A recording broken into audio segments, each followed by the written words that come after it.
Welcome back to Movies TV Mad. You can follow me on Twitter at Movies TV Mad, on TikTok at Movies TV Mad XXX, and on Instagram at Movies TV Mad 555. Welcome to Thursday's edition of the Movies TV Mad Daily. A little bit later on, we'll be reacting and discussing the surprising entrance to the Flash 5-episode crossover. Well, not that surprised, by the way, and I have a lot to say about that. That later on. But right now, let's try and predict these 5 mysterious, unknown DC movies that are going to be announced, most probably, at DC Fandom. Because at CinemaCon, a WB spokesman says there are 5 more DC movies in development for straight-to-movie theatres that have not been announced yet. So right now we're going to discuss what these movies can be. I think when we look at what kicked off between Snyder and WB when he was going to introduce his own John Stewart, I think it's a foregone conclusion that we're actually going to get a Green Lantern Corps movie. And that I expect this to be announced at DC Fandom. I would be very excited for a live-action Green Lantern movie, and I think it's no accident we're getting a Green Lantern Corps TV series exclusive to HBO Max, and I think the movie and the TV series will be connected, and maybe they'll introduce Hal and John Stewart as cameos or something. Then we'll see them in the movie. So that's number 1. A Green Lantern Corps will be announced at DC Fandom. That's what I think. A Supergirl movie starring Sasha Calle is a pretty obvious pick, really, if you think about it. It's a great piece of casting by Andy Muschietti. Would Andy Muschietti direct a Supergirl movie? Well, with how extreme and how many extremists are involved in the industry right now, you would think it's a cold day in hell that they'd allow a man to direct a female superhero. But I think she's Argentinian, or she's definitely Latino, isn't she? He's Argentinian, as far as if I can remember, so they may allow him to direct her under those grounds and kind of plug it like that. I think Andy would do a great job with a Supergirl movie. We haven't seen his Flash movie yet, but I'm very, very confident he can give us something extremely special, and I can't wait to see what he's got for us. So a Supergirl movie potentially directed by Andy Muschietti, but who knows who would direct that movie. So that's 2, Green Lantern Corps and a Supergirl movie. Now, even yesterday on Twitter, there were rumours about, what's the movie again? Oh yeah, Gotham City Sirens. This has been a rumour for quite some time. Listen, some of these announcements, if there's, we're talking about 5 movies. So we've already got 2 movies announced for 2023. We've got to be careful about that. And that's Ta-Nehisi Coates and J.J. Abrams' Superman, and of course David F. Sandberg, Shazam! Fury of the Gods. So that's 2. So I'm assuming that there's another 2 to announce for 2023. That would leave us 3 more for 2024, and whatever the extra one's going to be. So, look, this is very interesting trying to guess this. So, those 2 are the ones I'm looking at. Now, yeah, a Gotham City Sirens movie, I don't think if you want to involve Margot Robbie, you can really go for HBO Max. That's just too expensive for the kind of budgets that they have. The whole idea of the DC stuff on HBO Max is to be to have an economical expenditure. So you can't have Margot Robbie on a production on HBO Max, so that would have to be straight to cinema. Gotham City Sirens is something that we've been talking about for some time, and because I think that James Gunn is pretty much in charge of the let's call it the Harley Quinn universe. I think that James Gunn is very much still in charge of that. WB are very happy with him. They're not fussed about the box office. They've made a lot of money via HBO Max. Forget all the conjecture and all the propaganda you're hearing. They are deeming his Suicide Squad movie as a huge success. So he's in charge of the Harley Quinn universe. So I expect him to write and direct that movie, or maybe he writes it, or maybe Margot co-directs it with him. We will see about that. So that that wouldn't be in cinemas till 2024 because he's going to be busy next year doing his Guardians of the Galaxy Volume 3, which will release in 2023. So then he could be free to do Gotham City Sirens in 2023. So I expect that to be announced. I think that will be announced, and James Gunn will have some involvement. So you've got, and actually it wouldn't surprise me if he's actually going to be involved with a Green Lantern core movie as well. I think he would be perfect for that, but that's such a huge movie. And you know, it may be too huge for James Gunn. James Gunn has done Guardians of the Galaxy where the pressure wasn't very high on the first one. You know, a Suicide Squad movie doesn't have the pressure of a Green Lantern movie. So someone else may be given that movie, but I think, you know, with the success and how great he's done Space, I think if he understands the comics, he could do a great job with Green Lantern. So that's 3 movies thus far. That's, what did I say? I said Green Lantern, I said Supergirl, and now I'm saying Gotham City Sirens. And of course, Margot Robbie would be very much involved in that. That's 3 movies. So where would we go next? So we know in 2023 we will finally see this Ta-Nehisi Coates J.J. Abrams Superman movie. But is there any chance of Henry Cavill returning as Superman? You know, I've been predicting for a long time he will do these cameos in Black Adam and Fury of the Gods. I'm convinced about those 2 movies. But his own movie, listen, there's no evidence that he's back on good terms with WB. That's the thing. I think they're quite willing for him to work with The Rock's company and The Rock's ex-wife's company, production company, and do those 2 films. But I'm not sure they're willing to give him his own Superman movie. So that's up in the air. So I'm not going to predict. That would be a shocker.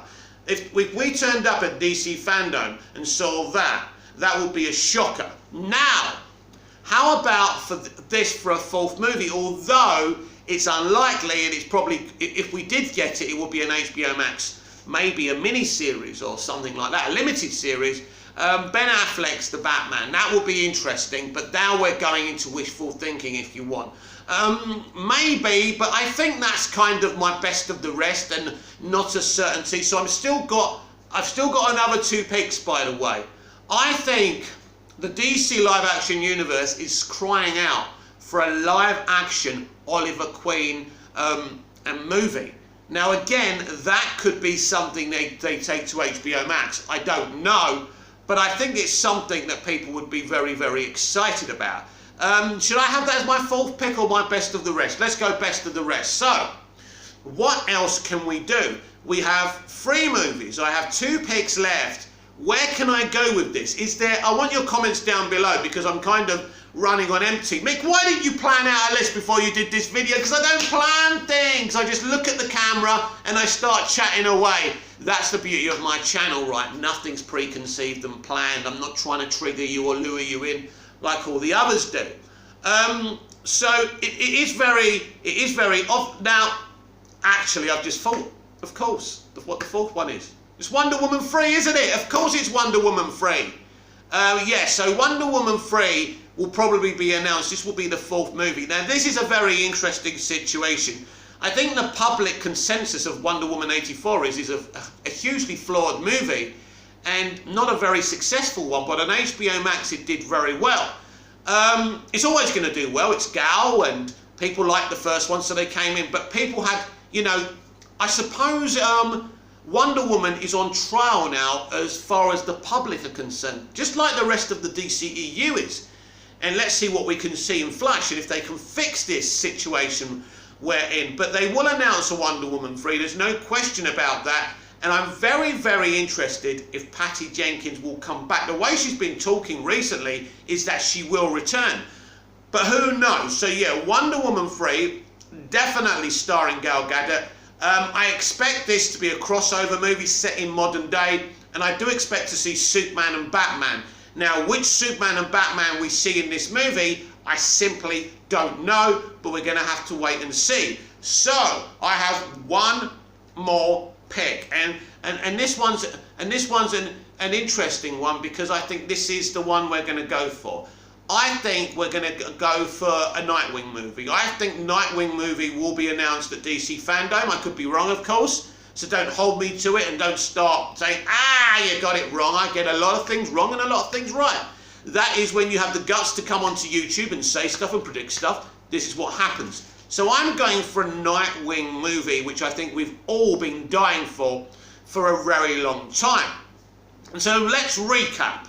Green Lantern Corps, Supergirl, Gotham City Sirens, Wonder Woman 3, and a Nightwing movie. I wanna read your 5 picks, so put them in the comments down below, and if any of you do that, I will read them out in tomorrow's show, and if I forget to do it tomorrow, please remind me either in the comments or on Twitter or somewhere, wherever you follow me on my social. So I'd love to absolutely know where you are with this and what 5 movies you'd like to see announced at DC Fandom, because this was coming straight from WB at CinemaCon. There's another 5 unannounced 5 movies in development, right? These movies are obviously going to be announced at Fandom. This makes me even more excited for Fandom. Don't forget, here on Movies TV Mad, I will have the entirety of DC Fandom covered, whether they're live videos or pre-recorded, you know, reacting to the breaking news. Whatever I have to do, that's the way I'm going to do it. But I will be absolutely on top of it, because DC Fandom is the event of the year for any DC fan. And we know how huge from next year our live action universe is going to be. But let's get into the main story of what developed yesterday. Finally, we know what and who is going to be in this Flash crossover event, 5-episode event. The Flash adds Batwoman and more Arrowverse heroes for 5-part crossover event. The CW announces a new 5-part Apocalypse Arrowverse crossover event to kick off the Flash Season 8, featuring Batwoman, Maya Queen and more, by Rick Stevenson of Screen Rant. We'll read this, then I'll react. We'll discuss it. The CW has revealed the next big Arrowverse crossover event, which will feature characters including Batwoman, Black Lightning, Maya Queen, to kick the Flash Season 8. The TV franchise's last big crossover crisis on Infinite Earths saw the heroes of the different DC shows joining forces to save their collective reality. The Arrowverse has changed a good deal since Crisis concluded, with some shows being cancelled and a few new ones joining the CW, setting the stage for some interesting storylines in the Flash's upcoming crossover event. Crossovers have long been a central part of comic book stories, and a big part of the Arrowverse's appeal has been its ability to translate those series-spanning events into live action, seeing the leading characters of different shows like Arrow, Legends of Tomorrow and Supergirl interact is a fun way to break up their usual pacing, and so far the CW has done a good job of finding interesting character pairings and storylines that play to the strengths of the different series stars.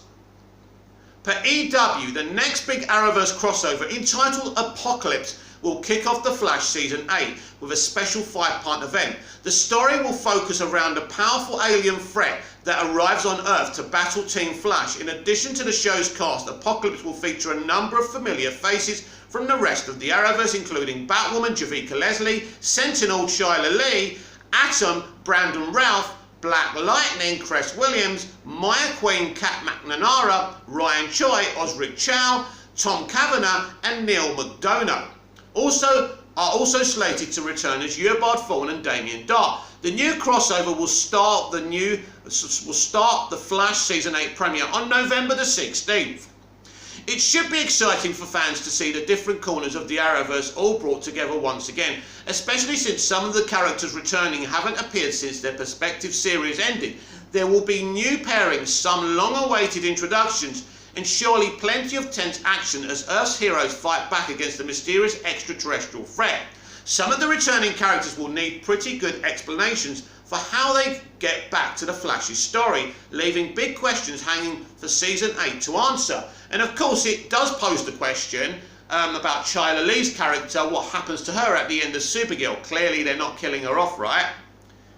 The fact that Apocalypse will take place entirely within the confines of the Flash is just one more piece solidifying the series as the de facto flag bearer for the entire Arrowverse. At the rate it's going, the show could soon outpace Arrow as the longest running series the franchise has ever had, and it's shown no signs of slowing down anytime soon. The Flash Season 8 premieres with the beginning of the Apocalypse crossover event on November 16th. Don't forget, there's going to be a CW up front in a few weeks' time, and we will know the future of the Flash.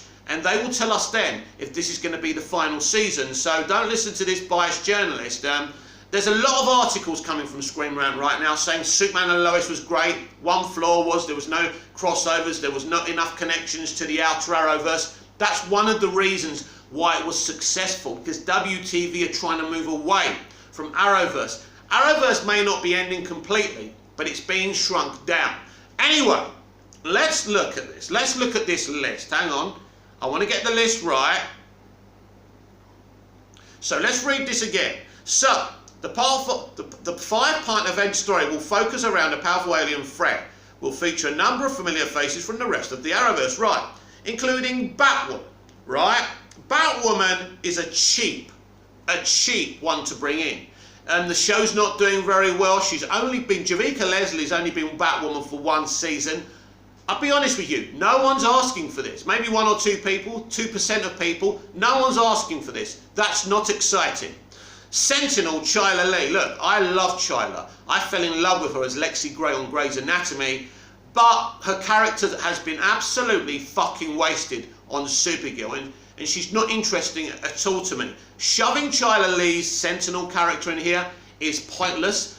This is proof that they couldn't do a proper crossover. They couldn't bring in the characters they wanted. Remember, no Supergirl probably means she's going to be off-world by the end of the final season of the show. Interesting.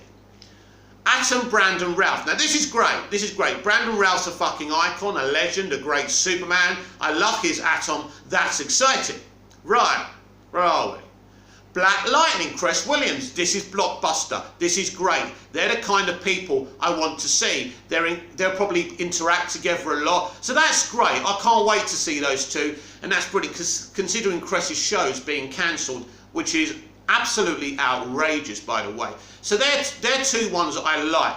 Ryan Choi, I don't watch the Arrowverse, so I don't know. I know we got a Ryan Choi in the DCEU with Zack Snyder's Justice League Snyder Cut. I didn't know we had one in the Arrowverse, by the way. Anyway, that's played by Osric Chau. So Tom Cavanagh returning, and Neil McDonough, being slated to return as Eobard Thawne and Damien Dark. That's awesome. Now, are they going to be with the aliens, or are they going to be with Team Flash? That'll be interesting. So, basically, Black Lightning, Damien Dark, Thawne, and Atom, played by the iconic Brandon Routh. That's brilliant. But Chyla Lee and Javicia Leslie as Batwoman and Sentinel is pointless. And they're just making up the numbers. In fact, you could just literally bring back the Atom, Black Lightning, Neil McDonough's Damien Dark, and of course Thawne, Reverse Flash. If you just stuck to them, that would be quite awesome, and I wouldn't be critical. I really don't see what the point is of Chyla Lee and Javicia Leslie being there. They're not going to add anything to the fucking story, and nobody asked them to be on it, but they need to make up the numbers. So they're forcing a crossover. That's what they're doing. They're forcing a crossover because the audience expects it, and it brings ratings. I don't think this crossover is going to bring a lot of hype. But who do you bring in? That's the problem. I mean, I thought they were going to go big and bring some DCEU characters in as well. Obviously, this is pre-Flashpoint, so they probably couldn't have done that, but that would have been exciting. It just shows that they're desperate. Let me tell you what this is. They're trying to relaunch The Flash. They're trying to get more people to watch The Flash. They don't want to cancel it. This is clear. So if you want The Flash to have a 9th season, you better all steam in and watch this crossover. Now, this could be an awesome fucking crossover. We don't know what the alien threat is. It could be good. It also could be the usual CW pants stuff, right? Listen, Flash Season 7 was an unmitigated disaster. There's no question about that. And, they're trying to save it. This is what this crossover is about. Pleasing the frenzied fans who are demanding crossovers every year.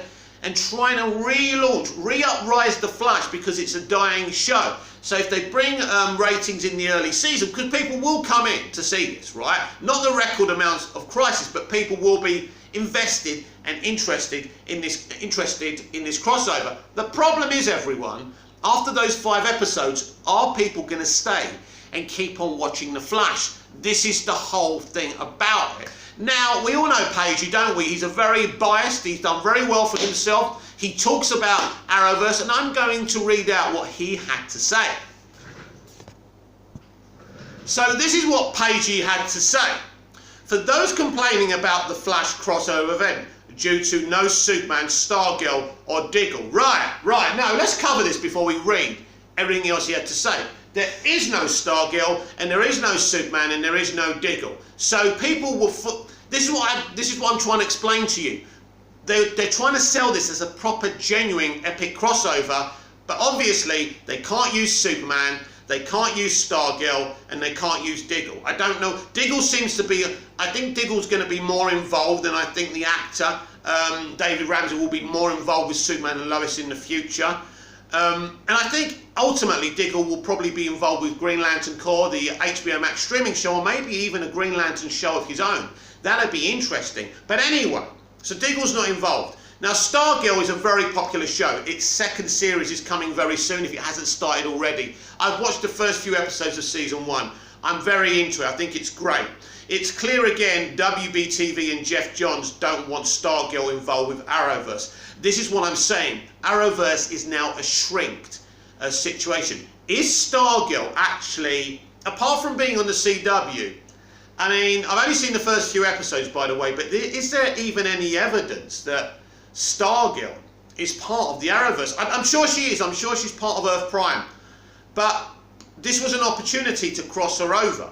So that's interesting. I bet you any money they're planning to cross Stargirl over with Superman and Lois in season 2. And they're trying to avoid the central Arrowverse. And so is Superman and Lois. No Superman, no Stargirl, no Diggle. So, in a way, it's great for these shows not to involve themselves with the dying central Arrowverse as far as I'm concerned. The crossover seems to be based off a story from the comics dealing with possible futures.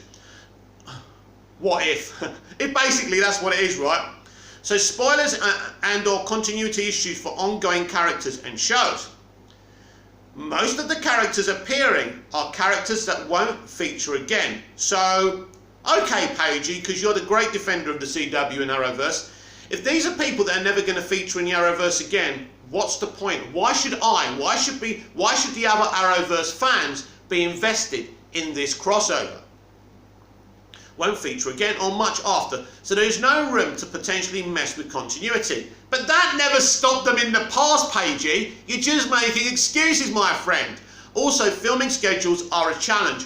Filming schedules have always been a challenge, my friend. Again, you're making excuses. You're part of the blag and nobody's falling for it, especially not me. Are a challenge. Enjoy what we're getting. Swear people just love to complain, lol. Wow! Wow! Listen to this! Listen to this! We're not allowed to fucking explain because Lord fucking Pagey doesn't like it because he's a fucking Arrowverse shill. Sorry, mate. I love DC and I want to celebrate the whole of DC. But when they're doing something wrong, I'm going to call it out. I'm not saying they're doing anything wrong here. I'm sure it'll be a great little crossover. They're trying their best. They're not allowed to use those other characters. So they've done their best. And they are trying to promote this as something special. They are trying to save the Flash show as well. It's kind of sad that the Flash has been run by so many bad creatives that it's got to a point that it needs a crossover to save it as well. But anyway, what do you think of this 5-episode season premiere Arrowverse crossover for the Flash TV series? Is it thumbs up from you or thumbs down? Are you excited or are you disappointed? Don't worry, if you're disappointed, I won't tell Pagey. And finally today, I was part of many people who fought for the Snyder Cut. So we fought for the Snyder Cut. They gave Zack 70 million to complete his movie because his movie was not completed. They gave him 70 million. Then Zack and Ray Fisher outed WB and created this public civil war. Embarrassing. Then fans were upset the Snyder Cut wasn't in cinemas. Then the fans were upset they didn't restore the Snyderverse. Now the fans are upset we don't have David Ayer's cut of the Suicide Squad. It goes on and on and on. And you wonder why they're deleting Earth 1. By pulling the plug on the DCEU Earth 1, they leave all that bullshit behind. They say, we're done with it. We're fucking done with it. Right? It wasn't started by us. Other people were running it, right? You know, it's a big mistake, and we're starting a fucking again, right? There's some good films in there, but there's too much toxicity. So once you join Matt Reeves' Earth, for example, I'm not saying that's definitely going to happen. That's my ongoing theory, of course. But once you move away, you delete the DCEU Earth 1 from it. This doesn't matter about demands. People can say, oh yeah, you can do Elseworld stuff. The whole point is, leave it behind. Start again. I will always enjoy Man of Steel and Batman vs Superman, Dawn of Justice, and Zack Snyder's Justice League. Thank fuck they gave him the 70 million. They didn't fucking have to, but they did, because they wanted that film to launch HBO Max, and it did. It helped HBO Max, and no one can say any different. But you give people the Snyder Cut, then they want this and they want that. I would love the restoration of the Snyderverse. I would love the release of the Ayer cut. It's right and proper. But the more they give you, the more they give us, the more we're going to demand. And it's not good for the future of this universe. This universe is going to start again after The Flash. Whether you scream on Twitter about the treatment of Fisher or this, you know, in 20 years' time, you could still be going on about this when there's totally different people involved in Warner Brothers, right? I really cannot wait for two things. For Zaslav and Discovery to take over, so we can sweep with a new broom, so you people are not going WB, because it's fucking boring. And for The Flash just to reboot and delete the DCEU Earth 1. It will be gone, but never forgotten. Because at the end of the day, I want to move on from it. I will always enjoy those films. But this is the right thing. As a DC fan, a passionate DC fan, I want people saying DC is the best live action franchise ever. Now maybe that will never happen. I mean, the MCU got started before us and they've pulled it off. Look at the hype for Spider-Man No Way Home. What Feige has done is sensational. Now we may not be able to beat that, but I tell you what, we can be our own thing. And I read a lot of comments after I gave you my thoughts on kind of DCEU Earth 1 being burnt down and, you know, it being moved to another Earth, maybe, but not necessarily the Matt Reeves Earth. People saying, that's not going to happen, they're just going to make self-contained films. Right, let me say this one more time. It doesn't matter what you don't like or like. They are rebooting this universe. One, because they need to move away from what happened originally in the DCEU, because it's a clusterfuck and a public relations disaster, right? Secondly, they want a more cohesive, interconnected universe where there's no misunderstandings, what's canon and what's not canon. They want crossovers, they want Easter eggs. They don't want to keep on doing self-contained fucking movies because they don't work. Wonder Woman 84 didn't work. Birds of Prey didn't work. Right? And during a pandemic, even though James Gunn's The Suicide Squad is a great movie and did well on HBO Max, people didn't go out to see it. Because people are not invested in self-contained movies. We knew Joker was going to be self-contained, but it wasn't part of the DCEU. That's the point. So there was no confusion or no debate. So we are going in a more interconnected universe, whether you want it to or not. Because doing individual movies, self-contained movies every time, simply isn't going to bring the bread. And thanks to Marvel, thanks to Arrowverse, people want to see interconnected universes, comic book universes in live action, whether you do or you don't. So this is the direction that Walter Hamada and Ann Sarnoff are going in. Nothing's going to stop it. You can comment down below, you can give me a thumbs down, but this is where we're going. And this, my friends, is where I want it to go. And hundreds of millions of dollars worth of consumers want it to go as well. The kids love the MCU. The mums and dads love the MCU. They don't love the fucking DCEU, and that's a fucking problem. And I won't put up with it. WB won't put up with it, because anyone who loves these DC universes and these DC characters don't want to be mocked by the other side, which is fucking Marvel. They're great guns, they're far ahead of us, and we must fucking catch up. Not only must we catch up, we must destroy them and defeat them and have the best fucking live action universe. And doing standalone movies simply won't cut it. This has been the Movies TV Man Daily. I'm Mick, your host with the most. Just ask your girlfriends and your wives. And I will see you in the next video. Until then, goodbye.